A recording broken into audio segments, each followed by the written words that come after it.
से हम चमत्कार में स्तुतियों का पाठ करके 24 तीर्थंकर भगवंतों के परिचय को प्राप्त कर रहे हैं। उनमें क्रम प्राप्त है आज सुपार्श्वनाथ भगवान का स्तोत्र। सुपार्श्वनाथ भगवान कौन है? जैन शासन के 24 तीर्थंकरों में से 7वें तीर्थंकर है ना। 7th नंबर के तीर्थंकर भगवान का नाम है सुपार्श्वनाथ और इनका चिन्ह है स्वस्तिक, सथिया का चिन्ह है। कल हमने पूरा स्तोत्र पढ़ा था।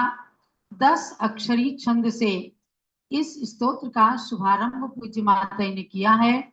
ऐसे ऐसे चमत्कारिक छंद जिनको विद्वान जन भी जल्दी समझ नहीं पाते, पढ़ नहीं पाते, ऐसे 141 छंदों में पूज्य गणी ज्ञानमती माता ने आज से 50 साल पहले इस कल्याण कल्पतरु स्तोत्र के माध्यम से 24 भगवान की स्तुतियां रची हैं और एकाक्षरी छंद से प्रारंभ किया है भगवान ऋषभ देव के स्तोत्र को।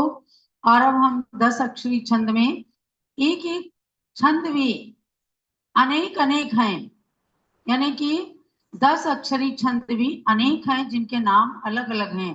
कल हमने मयूर सारिणी नाम के 10 अक्षरी छंद से सुपार्श्वनाथ भगवान का स्तोत्र प्रारंभ किया था। आज भी 10 अक्षरी छंद है, इसका नाम है रुक्मवती छंद। और इस 10 अक्षरी छंद से शुरू करते हैं। सौम्य तनुस्तम देहि विमुक्तः मुक्तिरमासक्तोऽपि विरागः कर्म जये निष्कारुणिकः स्यात् नाथ तथापि त्वं करुणाब्धि।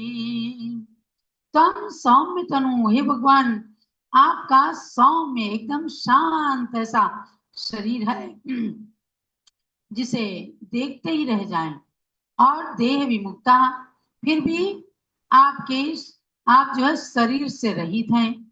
सिद्ध भगवान बन जाते हैं ना तो शरीर समाप्त हो जाता है, अदेह बन जाते हैं सिद्ध भगवान।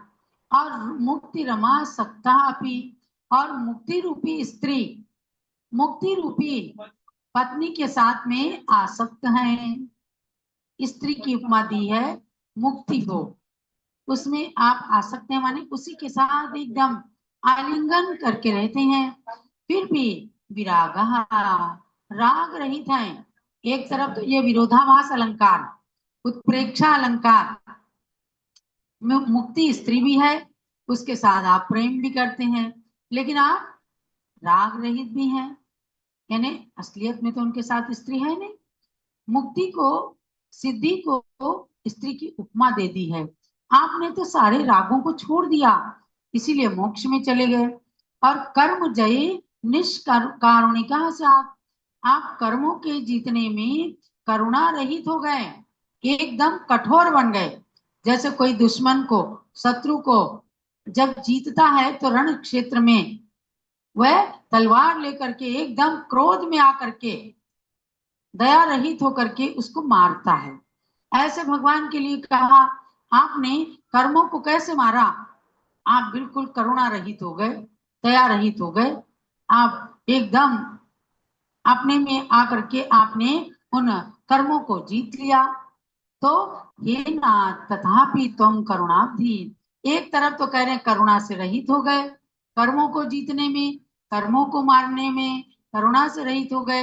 एक तरफ कह रहे हैं करुणाब्धि, मतलब आप करुणा के सागर हैं, यानी कि हे भगवान आपके पास जो कोई आता है तो आप अपनी करुणा की दृष्टि से सबके मनोरथों को सिद्ध कर देते हैं। तो ये सब होते अलंकार। जैसे कोई एक स्त्री है, जब वो सज धज करके खड़ी होती है और अच्छी अच्छी ज्वेलरी पहन लेती है तो ज्यादा सुंदर लगने लग जाती है, तो ज्वेलरी को कहते हैं अलंकार। ऐसे ही शब्दों में जब सुंदर सुंदर शब्द आ जाते हैं, अलंकार भर जाता है, तो वे छंद और भी ज्यादा सुंदर बन जाते हैं। जो जीते अष्ट कर्मों को उन्हें महावीर कहते हैं। सुनो मेरी बात आदिशा, आशीष सुनो। जितावे युद्ध में शत्रु उसे शमशीर कहते हैं। तलवार लेकर के आप गन रखते हैं, लेकिन पहले क्या था, तलवार लेकर के युद्ध भूमि में जाते थे दुश्मन को जीतने के लिए। तो जितावे युद्ध में शत्रु उसे शमशीर कहते हैं। जो जीते युद्ध में शत्रु उसे रणवीर कहते हैं। बचावे लाज सतियों की उसे रघुवीर कहते हैं। जो कुंडलपुर में जन्मा है उसे महावीर कहते हैं। जो कुंडलपुर में जन्मा है उसे महावीर कहते हैं। जो करुणा का ही सागर है उसे महावीर कहते हैं। महावीर भगवान हो चाहे कोई भगवान हो, वे करुणा के सागर होते हैं और शत्रुओं को जीतने में कठोर बन जाते हैं, तभी शत्रु उनके पास से जा सकते हैं। अगर हमने शत्रु के साथ मित्रता कर ली तो हमारे साथ आके बैठ जाएगा, लेकिन अगर असली में शत्रु को जीतना है तो उसके साथ कठोरता करनी पड़ती है। भगवान सुपार्श्वनाथ की स्तुति करते हुए ज्ञानमती माता जी कहती हैं, हे भगवान, आप कठोर हैं कर्मों को जीतने में और आप करुणा के सागर हैं भक्तों की इच्छाओं को पूर्ण करने में। तो ऐसे करके अलंकारिक भाषा में यहाँ पर स्तुति की गई है सुपार्श्वनाथ भगवान की। अब हम आगे चलते हैं। मत्ता छंद है, वह भी 10 अक्षरी छंद है। वाराणस्याम धनदि विमुक्तैः रत्नैः पृथ्वी भवति सुतृप्ता। पृथ्वीशेण विकसित चेता धन्या मान्या नरसुर वृंदही। क्या कहते हैं? वाराणस्याम, सुपार्श्वनाथ भगवान ने जन्म लिया वाराणसी में, जिसे बनारस कहते हैं, उत्तर प्रदेश में ही है। तो वाराणस्याम धनद विमुक्त रत्नई, वाराणसी नगरी में कुबेर ने रत्नों की खूब वृष्टि की। जब भगवान जन्म लेते हैं ना तो कुबेर आता है स्वर्ग से और रत्नों की वृष्टि करता है। तो वाराणसी में भी यही हुआ था। और पृथ्वी सुतृप्ता भवती, उस समय ये धरती, ये पृथ्वी अतिशय एकदम तृप्त हो गई। किसी को मुंह मांगी चीज मिल जाए तो तृप्त हो जाता है, उसकी आत्मा एकदम खुश हो जाती है, शांत हो जाती है। ऐसे पृथ्वी एकदम तृप्त हो गई।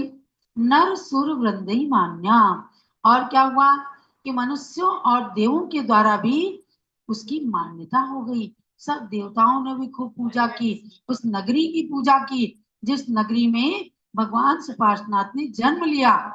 विकसित चेता, और विकसित है, खिला हुआ है हृदय जिसका, ऐसी पृथ्वी सेना माता, पृथ्वी सेना महारानी पृथ्वी सेना धन्या, धन्य हो गई।